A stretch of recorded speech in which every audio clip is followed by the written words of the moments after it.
వేముల రామకృష్ణ గారు ఉన్నారు, యువ నాయకులు. సో ప్రధానంగా మీ ఆధ్వర్యంలో ఈ స్టూడెంట్స్ ఇంతమంది వచ్చారు. సో ఏంటి ప్రధాన సమస్య, ఏం చెప్తా ఉన్నారు నిత్యం స్టూడెంట్? 7 సంవత్సరాలుగా నిర్ణయించిన ధరలు మరి ఇప్పటికి కూడా కరోనా కాలం వచ్చి మరి ధరలన్నీ నిత్యావసర వస్తువులన్నీ ఒక ఆకాశానికి అంటున్న వేళ మరి 15 రూపాయలు పూటకు ఒక భోజనం అని చెప్పి ఏ విధంగా పౌష్టికారం హాస్టల్ విద్యార్థులు తింటారని చెప్పి ఈ రాష్ట్ర ప్రభుత్వాన్ని ప్రశ్నిస్తూ ఉన్నాం.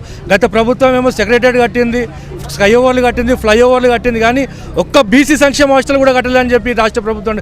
కానీ ఎంతో నమ్మకంతో, కానీ గత ప్రభుత్వం ఏం చేయలేదు. కానీ కనీసం ఈ ప్రభుత్వం అన్న విద్యార్థుల కోసం చర్యలు తీసుకుంటుందేమో అని చెప్పి ఎన్నో ఆశలతోటి ఇప్పుడు ఈ ప్రభుత్వాన్ని ఎన్నుకుంటే మెగా డిఎస్సీ అని చెప్పి కేవలం 1100 ఉద్యోగాలు మాత్రమే కేటాయిస్తుంది. మరి ఈరోజు విద్యార్థుల పక్షాన కూడా కేవలం అసలు ఏం ఆలోచన చేస్తలేదు ఈ రాష్ట్ర ప్రభుత్వం. ఒక్క సంక్షేమ హాస్టల్ కూడా సంక్షేమ హాస్టల్ కట్టకుండా మరి విద్యార్థుల ఉసురు తీసుకుంటుంది రాష్ట్ర ప్రభుత్వం. యూనివర్సిటీ భూములు తీసుకొచ్చి హైకోర్టు కేటాయిస్తుంది ఈ రాష్ట్ర ప్రభుత్వం. యూనివర్సిటీ భూములు పెంచాల్సింది పోయి తగ్గించుకుంటూ తీసుకొచ్చి విద్యార్థులు యూనివర్సిటీ భూముల మీద వాడుకుంటా విద్యార్థుల భూములు వాడుకుంటే ఈ రాష్ట్ర ప్రభుత్వం విద్యార్థులు నిర్లక్ష్యం చేస్తూ ఉంది. ముఖ్యమంత్రి గారి పైన మాకు విశ్వాసం ఉంది, ఈ రాష్ట్ర ప్రభుత్వం విశ్వాసం ఉంది. తక్షణమే మెస్ ఛార్జీలు పెంచి బీసీ సంక్షేమ హాస్టల్కి సొంత భవనాలు కట్టాల్సిన విజ్ఞప్తి చేస్తాం. కృష్ణన్న గారు 5 రోజులు ఆమర దీక్ష చేస్తే ఫీజు రియంబర్స్మెంట్ గొప్ప స్కీమ్ వచ్చింది. ఈ బీసీ హాస్టల్స్ కూడా వచ్చినాయి. ఎంతోమంది జిల్లాల నుంచి వచ్చి అన్నా మేము కృష్ణన్న అని చెప్పి ఇక్కడ ఎంతోమంది దగ్గరకు వస్తే కృష్ణన్న గారు లెటర్లు రాసి మరి బీసీ హాస్టల్స్లో సీట్ ఇప్పిస్తూ ఉంటే మరి అక్కడ ఒక్కొక్క గదిలో 10 మంది 20 మంది ఉండాల్సిన దగ్గర 40-50 మంది ఒకటే గదిలో నివసిస్తూ ఉన్నారు. ఏ విధంగా మనం నివసిస్తామని చెప్పి ఈ రాష్ట్ర ప్రభుత్వం ప్రశ్నిస్తూ ఉన్నా. మన మనబడి ఎట్లాంటి భోజనం చేస్తారు, మా పిల్లలు ఎటువంటి భోజనం చేస్తారు, అదే భోజనం ఈ హాస్టల్లో పెడతా ఉన్నారు. కానీ దొడ్డు బియ్యం, రీసైక్లింగ్ బియ్యం, పురుగుల చారు, నీళ్ళ చారు వచ్చి ఈ హాస్టల్స్లో మొత్తం వసతులు పౌష్టికారం తినక పిల్లలు మానసికంగా వాళ్ళకు తీవ్రమైన రోగాలు గురైపోతూ ఉన్నారు.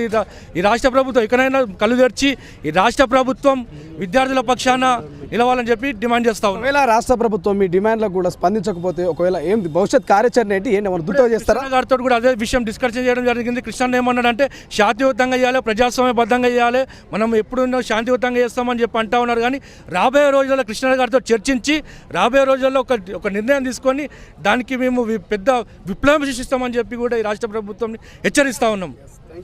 మీరు ఏం చెప్తారు?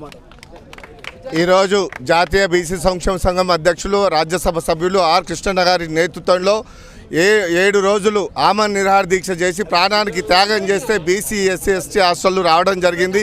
అదేవిధంగా పూర్తి ఫీజు రియంబర్స్మెంట్ రావడం జరిగింది. కానీ తెలంగాణ బిడ్డలు తెలంగాణ అమరవీరులయ్యి ఇలా తెలంగాణ తెచ్చుకున్న తర్వాత తెలంగాణలో చదువుకోవడానికి ఫీజు రియంబర్స్మెంట్ అనేది గండిగొట్టి పూర్తి ఫీజు రియంబర్స్మెంట్ ఇవ్వకుండా విద్యార్థులను పక్కదో బట్టి ఇవాళ రోడ్ల మీద రౌడీలుగా, గూండాలుగా, నక్సలైట్లుగా తీర్చిదిద్దే ప్రయత్నం ఈ రాష్ట్ర ప్రభుత్వం చేసింది. అదేవిధంగా బీసీ హాస్టళ్లను సొంత భవనాలు నిర్మించాలంటే ఒక్క సొంత భవనాలు కూడా పందులు బర్లు కుక్కలు పొర్లాడే విధంగా బీసీ హాస్టళ్లు తయారైనాయి. సొంత భవనాలు కట్టరా?